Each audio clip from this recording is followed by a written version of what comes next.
योगायोग हे कमालीचे असतात आणि असाच एक योगायोग शंभूराज देसाई यांच्यासोबत देखील घडलेला आहे. सर, आम्ही तुम्हाला सुरुचीच्या फ्लॅटमध्ये बघितलेलं आहे, आम्ही तुम्हाला पावनगडला बघितलेलं आहे. मात्र आज मेघदूत या बंगल्यावरती पक्षप्रवेश म्हणजे गृहप्रवेश करत असताना तुम्ही आणि तुमच्या मातोश्रीसह तुमचं संपूर्ण कुटुंब आज भावूक झाल्याचं पाहायला मिळालं. काय योगायोग आहे? 25 वर्षांचा 55 वर्षांचा हा संपूर्ण कालावधी आहे.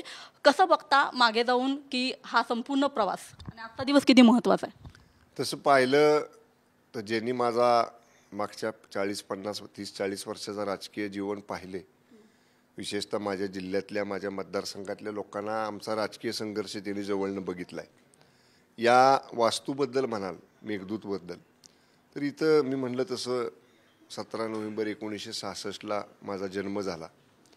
आईंचं माझ्या आपण उल्लेख केला, माझ्या आईंचं लग्न 65ला डिसेंबरमध्ये झालं. त्यांचा गृहप्रवेश ह्याच घरात झाला. आता isakal.com आहे देशातील नंबर 1 ची मराठी न्यूज वेबसाईट. प्रत्येक अपडेटसाठी isakal.com ला नक्की भेट द्या. म्हणजे देवळालीच्या देशमुख घराण्याची कन्या मरळीच्या देसाई इनामदारांच्या घरात सून म्हणून आल्या आमची आई, ती याच घरात माप उलटून आल्या मेघदूत बंगल्याचं. त्यामुळे त्यांचं सुद्धा एक नातं या घराबरोबर होतं. आणि माझे आजोबा राजीनामा देऊन या बंगल्यातनं पुन्हा गावाकडे येईपर्यंत आई आणि माझे वडील इथंच होते. त्यामुळं आमचं लहानपण इथं गेलं. आम्ही खेळलो बागडलो ह्या घरामध्ये. आणि या घराशी एक वेगळं नातं आमच्या परिवाराचं राहिलेलं आहे. मी मगाशी म्हटलं तसं आता तिसऱ्या वेळी तुम्ही म्हणला राज्यमंत्री म्हणून तुम्ही मला सुरुचीत बघितलं, कॅबिनेट मंत्री म्हणून पावनगडमध्ये बघितलं, त्याच्या आधी आमदार म्हणून मनोराला मी राहिलो, त्याच्या आधी आमदार म्हणून 418 आमदार निवासला, आकाशवाणी आमदार निवासला राहिलो. ही माझी 4थी टर्म आहे. पण आता जेव्हा मी कॅबिनेट मंत्री झालो, मी आमचे प्रमुख मंत्रिमंडळाचे राज्याचे प्रमुख आदरणीय देवेंद्रजी फडणवीस साहेबांना आणि माझ्या पक्षाचे नेते, प्रमुख नेते, मुख्य नेते, माझे नेते आदरणीय एकनाथजी शिंदे साहेबांना मी दोघांनाही विनंती केली की मला मेघदूत बंगला आपण द्यावा. आणि त्याचं कारण सांगितलं की माझा जन्म ह्या घरातला आहे. माझ्या एक वेगळं एक आणि मी आवर्जून सांगेन की मान्य फडणवीस साहेबांना मला दुसऱ्यांदा कधी मागणं करावं लागलं नाही की हा बंगला मला द्या. एकदा त्यांच्याकडं पत्र दिलं, त्यांना मी सांगितलं, याच बंगल्यात, याच मेघदूतमध्ये, याच हॉलमध्ये फडणवीस साहेब इथं बसले होते, मी तिथं बसलो होतो. आणि मला त्याने ऐकून घेतलं, माझं पत्र त्यांच्या खाजगी सचिवांजवळ दिलं. पण जेव्हा मंत्र्यांना सरकारी बंगल्यांचं अलॉटमेंट झालं तेव्हा मला TVवरच कळालं की मेघदूत बंगला माझ्या नावावर पडलेला आहे, म्हणजे मला मान्य फडणवीस साहेबांनी दिलेला आहे. म्हणजे त्यांनीसुद्धा ह्याचा विचार केला, ह्या आपल्या एकाच मंत्रिमंडळातल्या सहकार्याचं एवढं जर नातं, भावनिक नातं जोडले तर आपण द्यावा त्याला बंगला. अशा पद्धतीनं मी ह्या बंगल्यामध्ये आलो. आणि मला एका गोष्टीचं आपल्याशी मगाशी बोलताना सांगितलं की आजोबांनी माझ्या राज्याचा राम लक्ष्मणाची जोडी म्हणून त्यावेळी ओळखायची. वसंतराव नाईक साहेब मुख्यमंत्री होते आणि माझ्या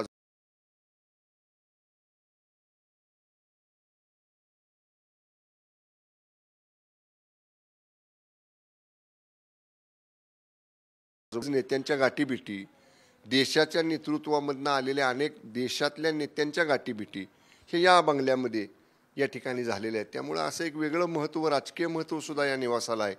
आणि त्याचाच मला एक भाग होण्याची संधी मंत्री म्हणून मिळाली. मी आज ज्यावेळी अधिकृत प्रवेश केला त्यावेळी मनामध्ये पहिलं पाऊल टाकताना ठरवलं होतं की आपल्या आजोबा स्वर्गीय लोकनेते बाळासाहेब देसाई यांच्या एवढं मोठं काम तर आमच्यासारख्याला करणं शक्यच नाही.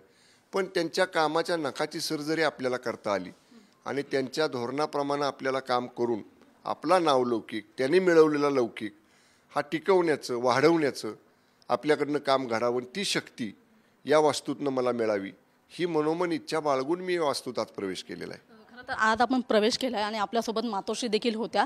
त्यांनी सुद्धा बोलताना काही आठवणी सांगितल्या की पूर्वी हा ब्रिटिशकालीन बंगला होता, आत्ताच्यामध्ये काही बदल झालेला आहे. मात्र ह्या बंगल्यामध्ये आत येताना, प्रवेश करत असताना काही पाऊल खुणा तुम्हाला जाणवल्या? कारण की काही गोष्टी अशा आहेत, काही फोटोज असे आहेत या ठिकाणी की जे आम्हाला मागच्या काळामध्ये घेऊन जातात, त्याच्याबद्दल तुम्ही काय सांगा? आता एक दोनच फोटो आपण पाहिले असतील की जे या ठिकाणी स्वर्गीय लोकनेते साहेबांच्या बरोबर माझा एक लहानपणचा एकदम फोटो आहे, तो पाहिला असेल. अजून बरेचसे फोटो मला लावायचे आहेत की जे या बंगल्याशी संबंधित आहेत. माझ्या आजोबांचं काम करतानाचे फोटो, अनेक मोठ्या दिग्गज व्यक्तिमत्वांच्या बरोबर बैठका केलेले फोटो, त्यांच्या भेटींचे फोटो.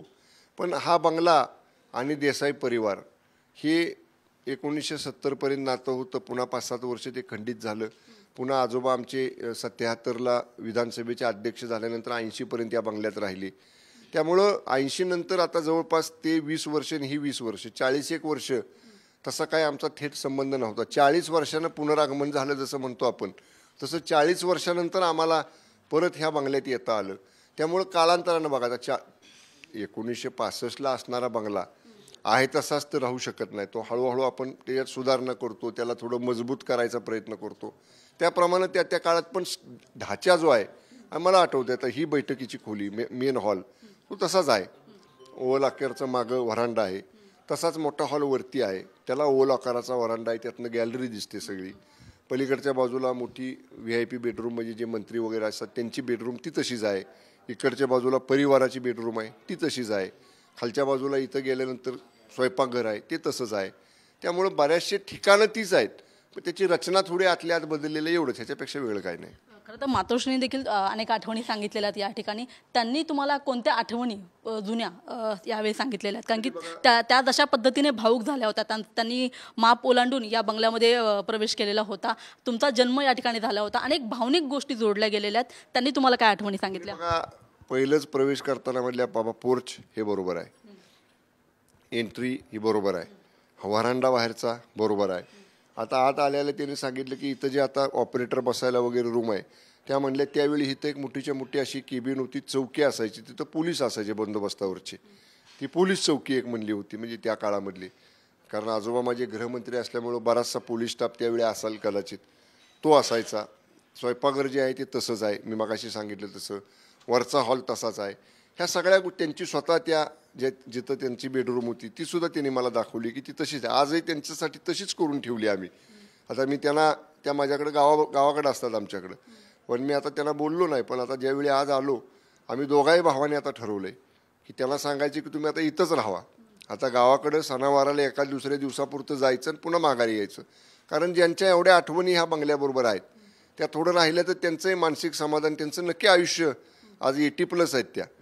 पण त्यांनी राहावं इथं म्हणून आता त्यांना देखील मी इथंच ठेवणार आहे. त्यामुळं फारसा काही बदल ह्या बंगल्यात झालेला नाही. आणि ज्या त्यांच्या स्मरणात ठिकाणं आहेत किंवा जी गोष्टी इथल्या आहेत त्या जवळजवळ तशा करण्याचा प्रयत्न आता हे नवीन दुरुस्त करताना मी बंगला केलेला आहे. एक शेवटचा प्रश्न विचारते. आईंनी अनेक आठवणी सांगितलेल्या आहेत, मात्र तुमच्यासाठी देखील आज तेवढाच भावनिक क्षण आहे. तुमच्यासाठी आज वडील जर असते तर काय त्यांच्या काय भावना असत्या? आजोबांची तुम्हाला आजच्या दिवशी किती आठवण येते हे आम्हाला तुमच्याकडून ऐकायचं आहे. आता हे शब्दानं सांगणं खूप कठीण आहे. कारण शेवटी राजकीय व्यक्तिमत्व म्हणून काम करताना आपल्या ज्या काही भावना असतात त्या बऱ्याच वेळी आतमध्येच तशाच ठेवाव्या लागतात. त्यामुळं मी एवढंच म्हणेन की ह्या दोघांच्या आशीर्वादानं मी इथपर्यंत पोचलो. जरूर मी संघर्ष केला. त्या संघर्षात माझ्या आई ह्या एका हिमालयासारख्या माझ्या पाठीशी उभा राहिल्या. आमच्या राजकीय भवितव्यासाठी इच्छेविरुद्ध त्या स्वतः एक विधानसभेची निवडणूक आमच्यासाठी लढल्या. त्यांचा त्यात पराभव झाला, पण तो अपमान देखील त्यांनी सहन केला. आणि अशा त्या माऊलीच्या परिश्रमातनं, त्यागातनं आम्ही दोघंही भाऊ, आता मी मंत्री झालो, माझे बंधू शिक्षण संस्था चालवतात, त्यांच्या high schools, colleges, engineering college, polytechnic college, ITI college, agriculture college, ह्या सगळ्या गोष्टी ते करतात. वेगवेगळ्या पद्धतीनं आम्ही सगळेजण आता आपापल्या क्षेत्रामध्ये आम्ही चांगलं काम करतो आहे. त्या माऊलीचे आशीर्वाद, आमच्या वडिलांचे, आजोबांचे आशीर्वाद, ह्या सगळ्यांनी केलेलं पुण्यकर्म, आणि त्याचबरोबर शेवटी आमचे नेते आहेत, राज्याचे उपमुख्यमंत्री, आज ज्या पक्षामध्ये मी आहे, शिंदेसाहेबांचं पाठबळ आहे, माननीय फडणवीस साहेबांचं पाठबळ आहे. म्हणजे भाजप सेना तर आमची युती आहेच. मध्ये 2 वर्ष ती महाविकास आघाडीच्या काळात खंडित झाली, पण 2004ला ह्या विधानसभेत मी पहिल्यांदा निवडून आलो. आदरणीय शिंदेसाहेबही पहिल्यांदा निवडून आले. फडणवीस साहेबांची दुसरी टर्म होती, पण माननीय फडणवीस साहेबांची माझी 2004ला जी मैत्री झाली ती, आम्ही जरी महाविकास आघाडीत होतो, मध्ये 9 ते 14 जरी मी आमदार एक टर्म माझा गॅप पडला, तरी मान्य फडणवीस साहेबांनी त्या मैत्रीत कधी खंड येऊ दिला नाही. उलट 2009ला मी पराभूत झालो आणि पहिला का दुसरा दिवस पहिल्या विधानसभेचा 2009 ते 14चा होता. माझ्याकडं म्हणजे आठवते मला, फडणवीस साहेबांनी मेसेज केला मला की Shambhuraj miss you in assembly. म्हणजे माझ्या आजही ते वाक्य लक्षात आहे की मैत्री कशी असावी, की एक आपला मित्र आपल्याबरोबर 5 वर्ष काम करत होता, एकत्र आपण विधानसभेत बोलत होतो, प्रश्न मांडत होतो, महायुतीची बाजू मांडत होतो. आणि आज आपला एक तो मित्र आमदार म्हणून येऊ शकला नाही, पण हाऊसमधनंच केलेला त्यांनी तो मेसेज त्यांनी पाठवला. म्हणजे अशी त्यांची एक मैत्री आहे. त्यामुळे ही मैत्री ह्या सगळ्यांच्या लोकांच्या मला दिलेल्या सहकार्यामुळं मी इथपर्यंत पोचलो आहे. आणि या सगळ्यांच्या विश्वासाला कुठंही तडा जाणार नाही, असंच काम मंत्री म्हणून मी निश्चितपणे करेन. ते राहत असलेला मेघदूत बंगला त्यांनी तुम्हाला देऊनच पुन्हा एकदा मैत्री त्यांनी निभवलेली आहे. तर 55 वर्षांचा हा संपूर्ण योगायोग आज पुन्हा एकदा जुळून आलेला आहे आणि याच निमित्ताने आपल्या भावनांना त्यांनी या ठिकाणी वाट मोकळी करून दिलेली आहे. कॅमेरामन रोहित शिगवणसह मी रुपाली बडवे, साम TV मुंबई. देश विदेशातील प्रत्येक घडामोडींचे लाईव्ह अपडेट मिळवण्यासाठी आता साम टीव्हीच्या सर्व सोशल मीडिया प्लॅटफॉर्मला लाईक, फॉलो आणि सबस्क्राईब करा. तसंच सर्व नोटिफिकेशनसाठी बेल आयकॉन प्रेस करायला विसरू नका.